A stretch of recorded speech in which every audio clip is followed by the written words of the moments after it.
So what the world needs is more collaboration, yet not many leaders are able to achieve collaborations that are truly valuable for all. Dr. Michael Hall, who has written over 60 books in NLP, coaching, and human potential, has also written a book on collaboration called The Collaborative Leader. And today I have the pleasure of having Michael with us to ask a few questions and to explore on what truly does collaboration mean and what are the benefits. So Michael, I looked up in Google and it said that collaboration had a very global definition. It said collaboration is the action of working with someone to produce or create something. You mentioned to us the other day that the ability of working with and working through others. Mm-hmm. So how would you define collaboration?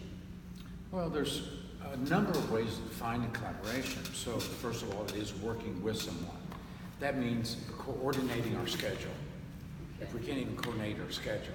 So we see if we can fit our schedule. Then cooperating with each other. That'd be the next level up. Actually cooperating. Then collaborating is literally working together or working through. And then when we're really collaborative partners, when what's at stake is equally mine and yours, then we are sharing our fortunes, our vision, our activity, collaborating and bringing to complement each other. And then that creates a synergy. And so collaboration is people bringing together the different resources, the different skills, the different abilities, so that together we can create something that we cannot create alone or apart. So, hearing all of that, why do you think it's important? What can you achieve by being collaborative in those conditions? Well, actually everything. So every great feature of mankind on this planet, from the pyramids to the Great Wall of China, is a collaborative process. The great skyscrapers of every modern city is a collaborative process. It cannot occur without people working together. Every great institution, university, every Fortune 500 organization is a collaboration. So the question is the quality of collaboration the quality that we really want? We can get people working together with a gun. Yeah. So we can force people and they will work together, but the quality will probably be quite low because people are bringing their behavior, but they're not bringing their heart, they're not bringing their mind, they're not bringing their attitude and spirit. And this is the big challenge, I think, in the 21st century. Up till this century, command and control can force people working together, and we get a collaboration, but it's not high quality. So from what you're saying, it's the quality that's really important. So what do you think, what are the meanings that you need to hold in mind in order to really bring out the quality in the collaboration? Well, so when people enter a collaboration and they know we together, we can accomplish more than alone or apart, that begins the understanding, I need you. I cannot do this at the quality or the amount without you, without these others. And so that begins it. That also is going to be backed up by a win-win attitude of I want you to win. Because if I win at your expense, long term, the collaboration is not going to work. And that's been the problem with organizations up until now.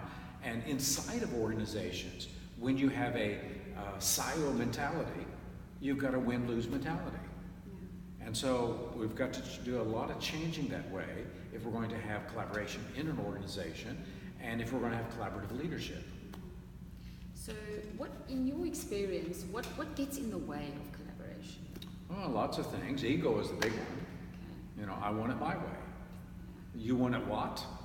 And well, I don't want to do it that way. And so now we have conflict. Collaboration is productive conflict. Conflict's going to be there.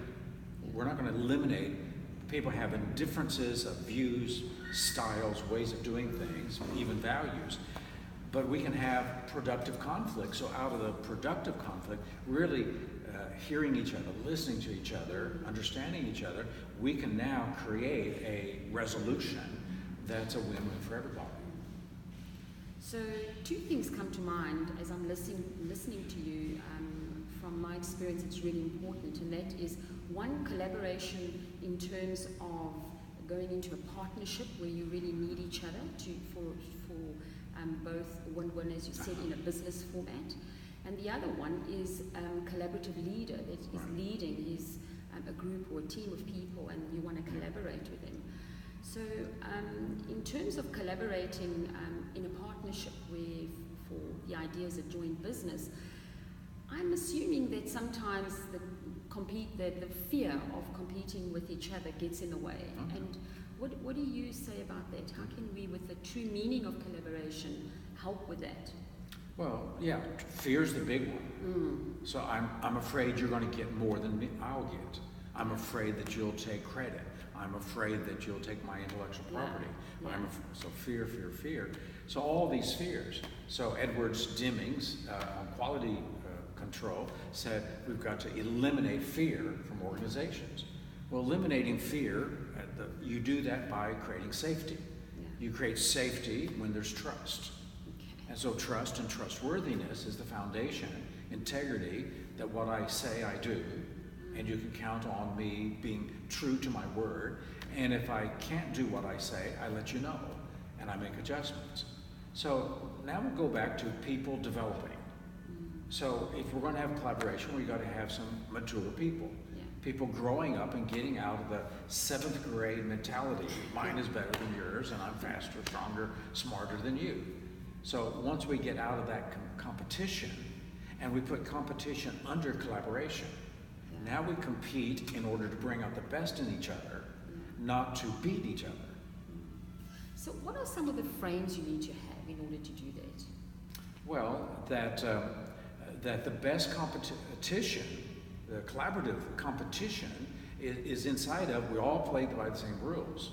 We don't cheat, which is a frame of being ethical.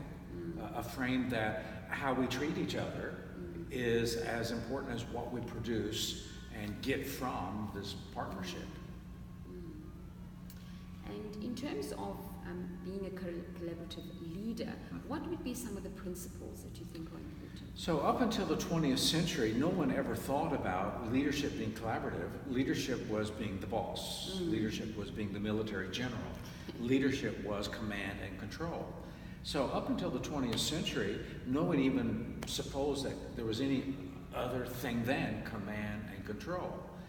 And that was premised upon the frames that we're just educated animals. We live in a jungle, and the jungle principles still operate. In the 20th century, mid-20th century, people started getting the idea that instead of command and control, because all you can call forth with command and control is behavioral compliance. And people started realizing we need to win their minds. Yeah. We need to win their hearts. We need to win their spirits. And so to lead people's minds, hearts, spirit takes a whole new kind of leadership. And so we call that collaborative leadership, so that the leadership is not over the people, but with people. And so I go first. So true leadership is serving the people. True leadership is I take the risk, and I make it safe for you to follow. So true leadership is a collaborative partnership with people. The leader just has some different skills than the other people will have. So thinking of it that way, turning the pyramid upside down. So the leader is enabling people. We define leadership in Neuro-Semantics as the leader brings out the best in people. So if a leader isn't bringing out the best in people, then are they really leading, or are they just being a boss? And so collaborative leadership. Then there is the fact that today, in the 21st century, hardly anyone can lead every aspect of an organization. We need a leadership team. So this is the next generation up. We need a group of leaders who are collaborating, who can work together in the leadership role. And so that's going to be the collaborative leader. So that's the collaborative leader. And a lot of the times as well, in my experience working with people in organizations, is they may say the word, they may believe that there's collaboration going on, but often you don't see the results of it. And in your book, I know you have something on pseudo-collaboration. So what is that all about? Well, exactly that. People can say the right words, but if the reality isn't there, then it's pseudo-collaboration. So there's different forms of that it looks like, it's presented as, it's politically correct, but the reality is not there. And so this goes back to integrity, that what we present and what we do, integrating that so that the vision of collaboration is actually integrated into how we do it, which means system changes. So now we need to change the system to where it is collaborative, and that's going to be changing the reward system inside, the reporting system, the accountability system, the feedback system, the learning system, and lots of things. So in order to make those changes, and is there anything you could advise leaders out there to, in terms of bringing more awareness to how they're leading, to do sort of a check? What are one or two things that they can check to say, okay, I need to get this right, or I'm doing this, or I'm not doing that? Are there a few checks that come to mind? Well, there's different ways of doing that. Identifying the components, the factors, the variables of leadership, collaborative leadership, and then just doing a checklist, a personal checklist. Am I including this factor in how I operate, and getting feedback, getting 360 feedback on that? Probably even better would be and what we do in the training is the engagement scale. Okay. So if we set benchmarks for lots of things. The benchmark for leaders would be the followers. Yeah. So how are the followers doing? Are the followers engaged? The more engagement, then that would be a benchmark for leaders. The more disengaged, or engaged just with behavior, or they agree with it, but their heart's not into it. So that would be a benchmark for leaders to tell if they're really leading minds and hearts and lives in the direction they want to go. Okay. And you've described those benchmarks in this book, right? And the MetaCoach community in Mauritius have invited you to join us in Mauritius to do a workshop, a 2-day workshop in the Collaborative Leader, which is going to be on the 21st and 20th and 21st of June. It's a 2-day program. Perhaps, what can people expect if they attend that program? Well, the very first thing is just an awareness of what collaboration really is. And then some measurement. How am I doing in terms of my collaboration? We have a chapter in the book on 7 questions about collaboration, so we'll start there. That helps to get a basic understanding of where I am. Then, understanding some of the skills and the things that a person has to do in order to move there. We'll go through those skills, those states, and some of the collaborative processes inside of any group. That sounds really interesting. So my last question is, who do you think should attend? Who should attend besides general business leaders? Who else should attend? Well, our focus will be business. Our focus will be people leading other people in that collaborative way. When you think of it that way, then do couples, do husbands and wives collaborate? Do we teach our children how to collaborate, or do we use just command and control? Are we helping them to learn how to be a partner in the experience of life? So any group of people who need to work together effectively would benefit from it. Great.